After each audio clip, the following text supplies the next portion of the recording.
Hello and welcome to Teaching Forward Now, a 5-day summit series where I am interviewing educators and leaders across the country, asking them my number one question: what do educators need to know to stop surviving and start thriving now?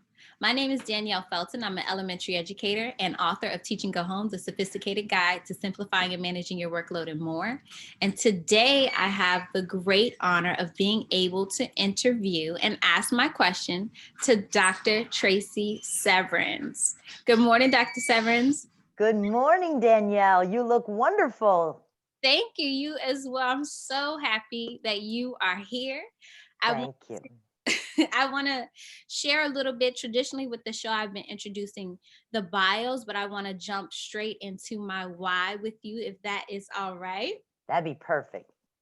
I am so honored and so excited to be able to introduce everyone to Dr. Tracey Severns with a little bit of a backstory. There's another speaker, Mr. Steve Bowler, who you will meet along in the summit as well, who introduced me to Tracey. And between the two of them and the conversations I had with them, I don't know if the summit would have happened without that. And I have to give a significant thank you to Tracey for being here. And I cannot wait to jump in. I cannot wait to jump in. So let's go ahead and let's just jump in. You will know exactly by the end of this conversation why I had to be able to ask you this question. All So, I have a big question for you. I would like to ask. My question is, what do educators need to know to stop surviving and start thriving about gentleness and clarity? All right. So important. So important. So let's begin with the idea of gentleness. And when we speak about the importance of being gentle, the first person we need to be gentle with is ourselves. And what I like to suggest to people is that you really listen to and monitor your self-talk. Um, as Susan Scott says, every conversation is with ourselves and some involve other people. And so we really need to listen to what we say to ourselves. And, many times when I talk to people, they are, especially educators, they're very prone to making these self-deprecating types of statements. They say what they didn't do or what they're struggling with. They often will speak negatively about themselves or their circumstance. It's so easy to be, as we say, hard on ourselves. And let's even just listen to that language.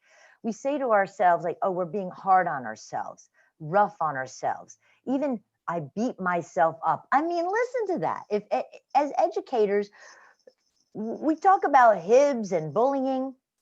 I have met many educators who are much harder on themselves than they would ever be on anyone else. And even just listen, truly listen to what you say to yourself. And my question for you is this: would you ever say these things to someone you love? Mm.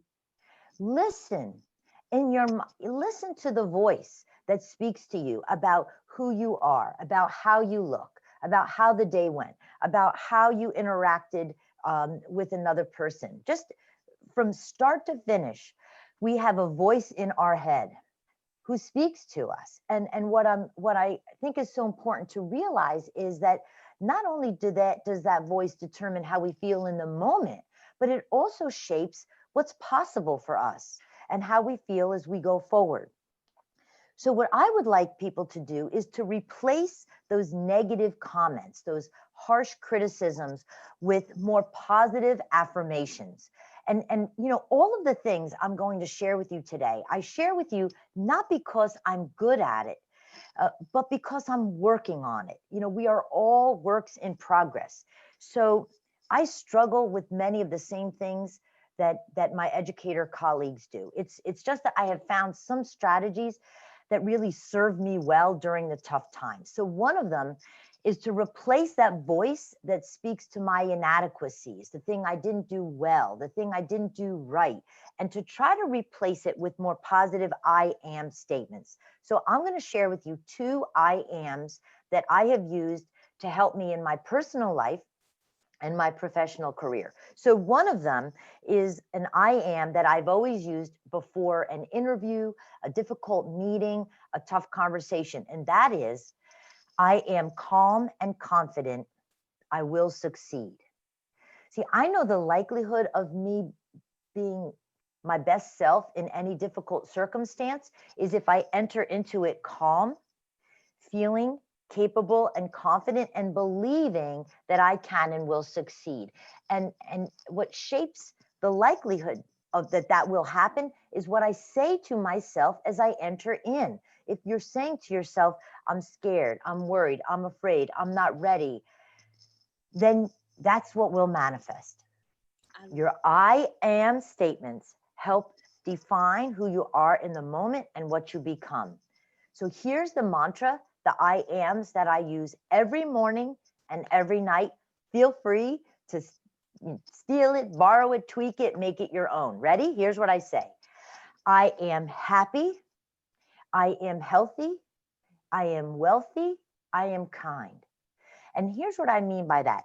I am happy. I say, I am grateful for all the gifts in my life. mm, I say, I am healthy. All systems are go. I am well. I am strong.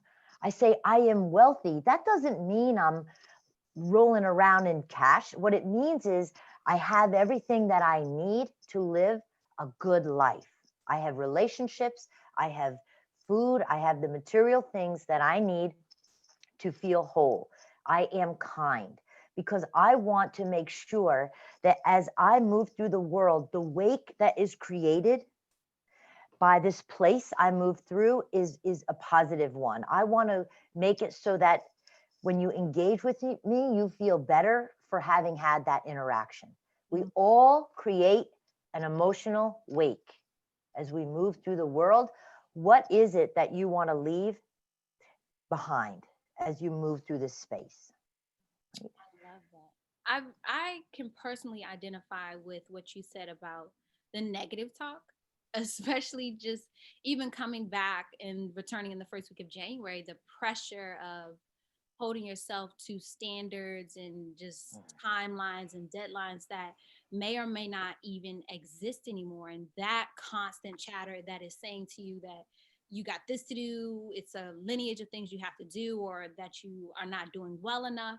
I think that that is something that I have found in my personal experience, as well as the educators that I have come with along the way who have shared with me, that that is something that we do all struggle Mm-hmm. with, is something that's in that we all battle with, just the perfectionism, Yes. being perfect, Yes. having We to are. be the absolute best. Yes. We are hard on ourselves. We often speak to ourselves in the voices of others who raised us or who we were socialized to believe, and we then internalize that and then continue to to play those, to hear those voices and play those recordings. And what I'm saying is that we can put those on mute, just like we can on Zoom, right? Mute. I'm not listening to you. When I coach people, particularly women, I say to them, you have two voices on each shoulder. When you start to hear that voice to insult you, to criticize you, to condemn you, I want you to flick it off. Just flick that off and then listen to the voices of hope and of affirmation who say to you, but I did the best that I could do today. Mhm. And that's all we can ask of ourselves. And so this idea of saying to myself each day, I am, doesn't mean that I really am, but I'm moving toward Mm. that place. So I'm a fan of Napoleon Hill. He was a writer from years and years ago, and he says we are always moving in the direction of our most dominant thought. And the good news is you control your thinking. Mhm. So think positive thoughts to the degree that you can. And I'm going to share with you a couple of strategies that you can use in a moment. And when it comes to that idea of being kind, that leads me to the other place where we need to be gentle, and that is with others. That we are all going through tough times. And, my husband teases me a lot. He says, I'm a doctor with no patience. Yeah. I have been known to be impatient. I know. Um, but what I work on is being, as Jim Knight calls it, listen to this, to be witness to the good. Hmm. Be witness to the good. Here's what I want to share with you. You will always find what you're looking for. So if you walk into any room, any circumstance, any relationship looking for faults or things that are wrong, you're going to find it. I promise. I promise you, you will find what you're looking for. And if you look for the good, for what is going well, for the bright spots, you're going to find that too. So seek to be a witness of the good, because that's really what you're most likely to find, right? That you will find what you're looking for.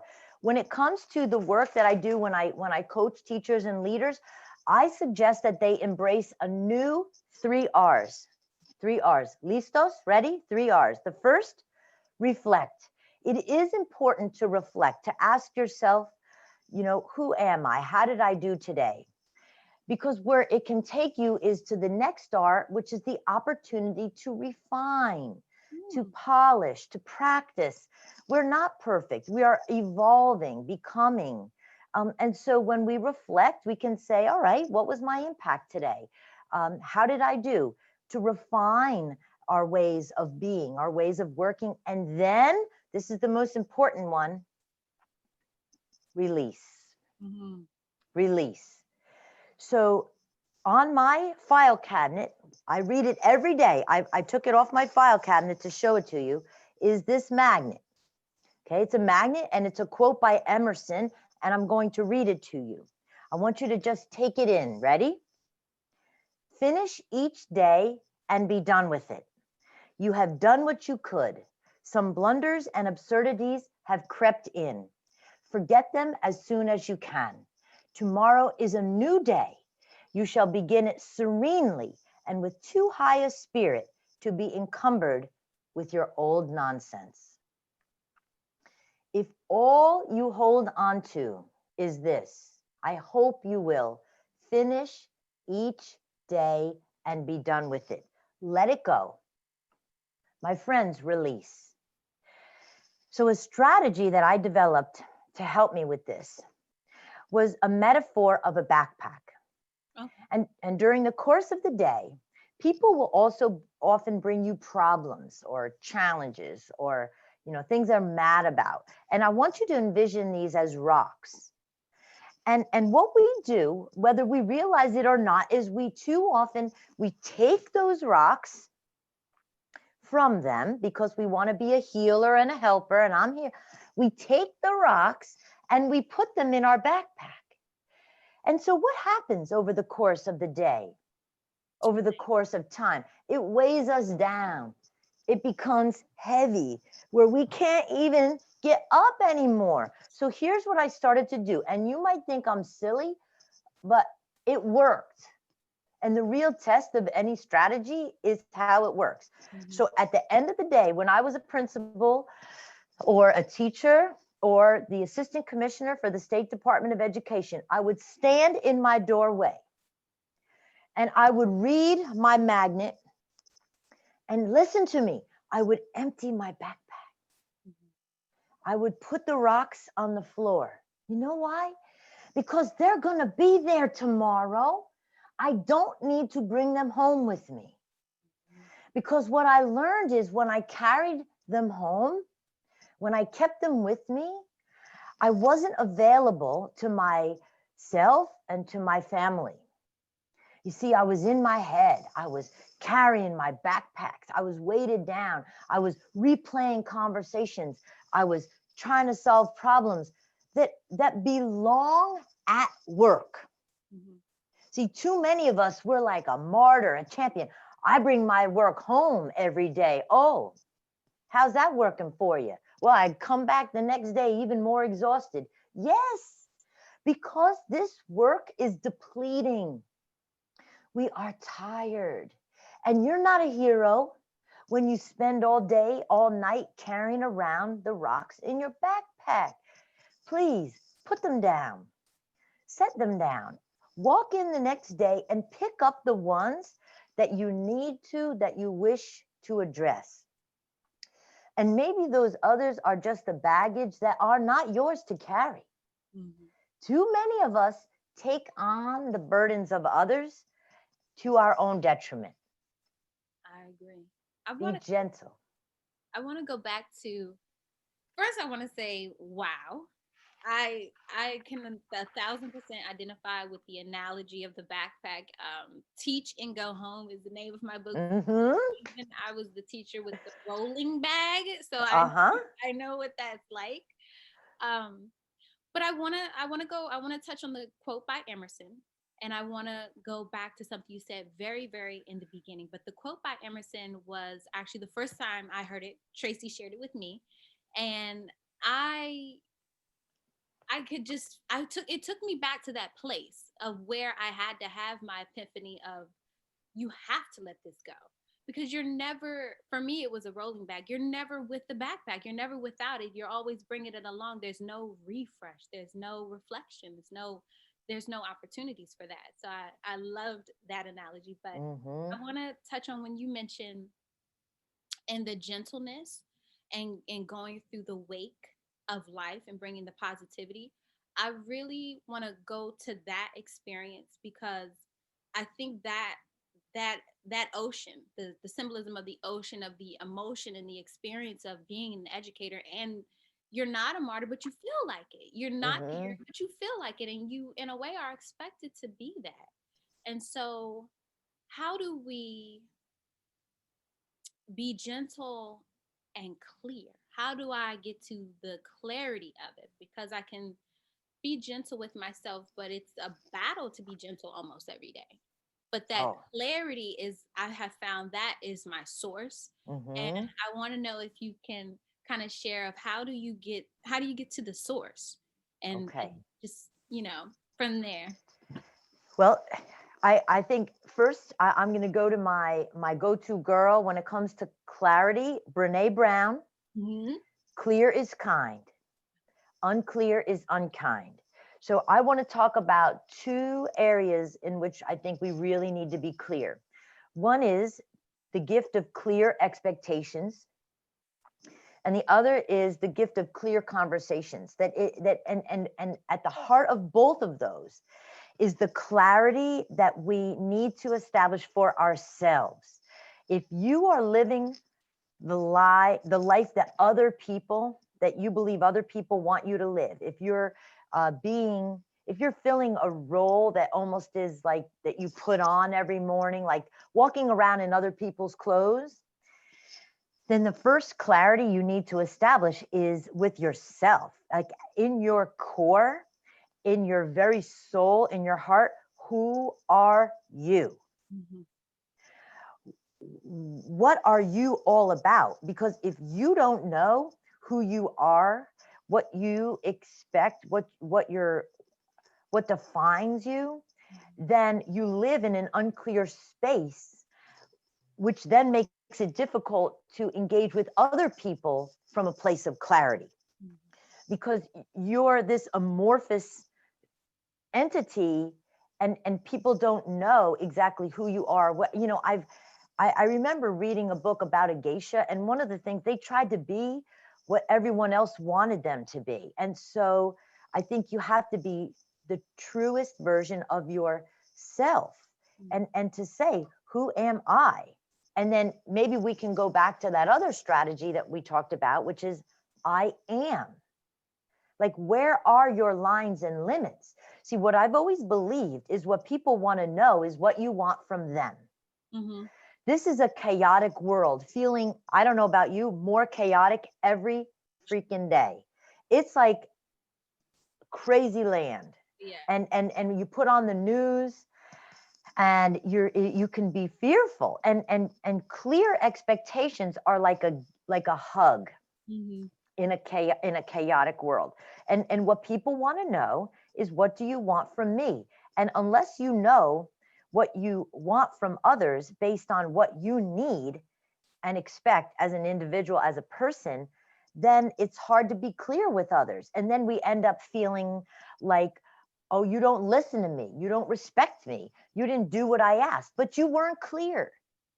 Many times in our lives, our frustrations occur because we aren't clear with others. So for example, every time I do a presentation, now, and we all know there is no greater risk in this life than standing up to do a presentation in front of teachers and educators.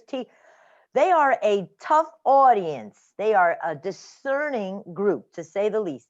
So when you stand up and you take the risk of talking on a topic to teachers, you best be on the top of your game. You better know your shit, and you better be clear with how this is going to go and how it isn't. So what I do is I come out from behind myself and I say, this is what I'm going to ask from you.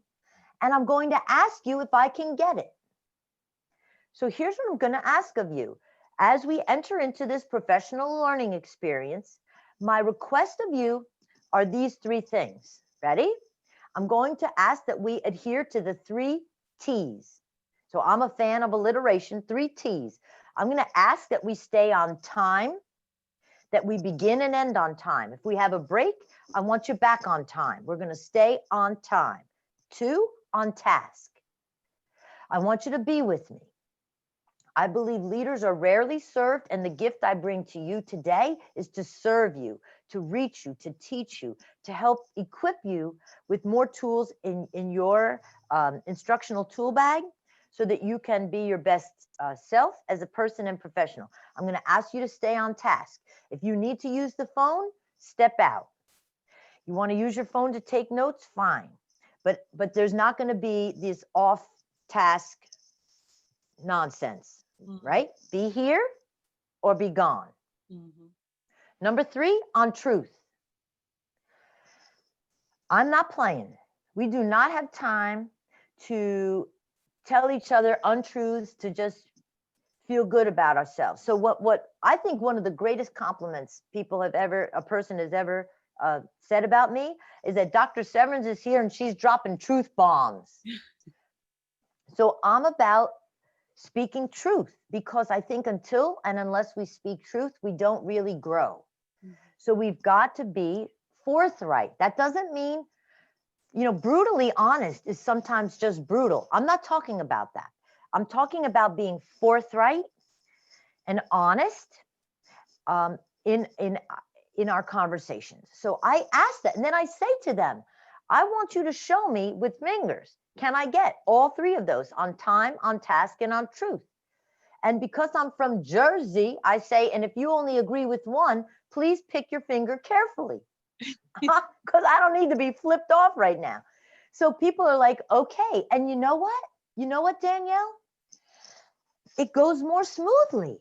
Mhm. I don't tend to have the people who violate, if you will, those agreed upon norms and mutual expectations. The problem is, as parents, as friends, as partners, as teachers, as leaders, we are not clear with others Mhm. about what we need and want and what simply we will not accept. Where are the lines?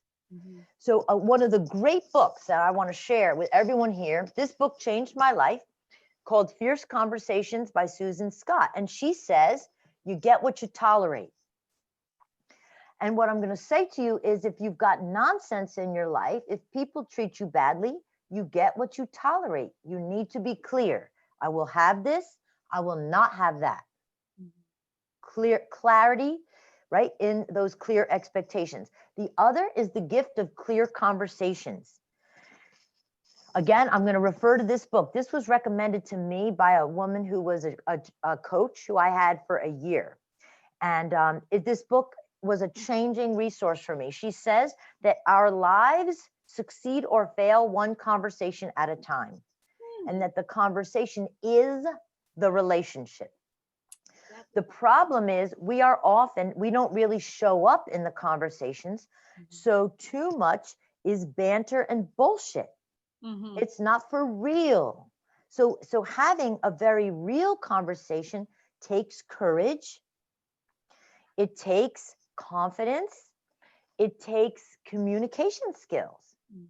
And these can be, here's the good news, practiced and uh, improved. We can get better at being present in these conversations, right?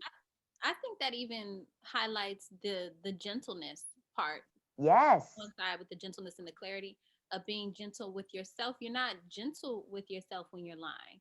And when right. show up for these conversations in a way you're it goes back to even the battlefield of the negativity. Well, it's really hard to fight the battle when you're not authentic and you don't know who you are. I Yes, think that's an interesting connection. I don't think I ever saw that before, but I can see the connection. Clarity is gentleness. yes, it is. It It- is because so I just because we betray ourselves, yeah. we are deceptive to ourselves when we aren't honest and forthright, fully present in a conversation, right? And so this is just it's so powerful and it's so important that I want to share with you one other uh, quote from Harriet Lerner. It's called The Dance of Connection, and she says this: our conversations invent us. Through our speech and our silence, we become smaller or larger selves. We diminish or enhance the other person, and we narrow or expand the possibilities between us. How we use our voice determines the quality of our relationships, who we are in the world, and what the world can be and might become. There's a lot at stake, Danielle, in every conversation. And some of the most important conversations with the highest stakes are the ones we have with ourselves. Mhm. So I started today by saying, listen to yourself. What do you say to yourself? Because too many of us are cruel. We are unkind. We are merciless. We point out all of our flaws. We don't often take time to revel in our gifts, to notice our kindness. And if we want to become the best version of ourselves, we need to spend more time appreciating, Mhm. acknowledging what we do well and right when we show up for people with a pure heart. In my coaching of women in particular, I find many of them are very self-deprecating. They are overly humble. They play it small. Mhm. And their energy then, that self-talk, the way they are toward themselves, then shows up in how people treat them. Mhm. And then they say they don't like that. But you in many ways produce that, you promote that because when you're big, when your energy is large, when you're like, I'm showing up, people are like, woo, she is powerful. And that doesn't mean dominating, that doesn't mean aggressive, but when we are for real, when we strike that line of that just right space and we are our truest selves, then we are respected and that people hear our voice and we can be our best and truest selves. Absolutely. Absolutely. I would like to I don't want to end the conversation. I would like to round it here with just putting a point in it right there. I think that is the perfect coincide. I think that is exactly what the summit and the mission of the summit is as well, is to push the conversation forward, to break from the barriers and to be authentic. What do you need, educator? And I want to thank you so much for sharing exactly what I know I needed today. I hope everyone listening got a plethora of gems. I want to thank Tracey just one more time, and I want to, before we close, make sure that you check the follow-up email. There will be a special surprise and an honoring gift in it as well. Until our next episode, thank you for teaching forward. You're welcome to carry the conversation forward in our Facebook group, and I'll see you in the next one. Bye-bye. Thank you. Thank you, Danielle. Thank you. And thank you to everyone who showed up. Absolutely.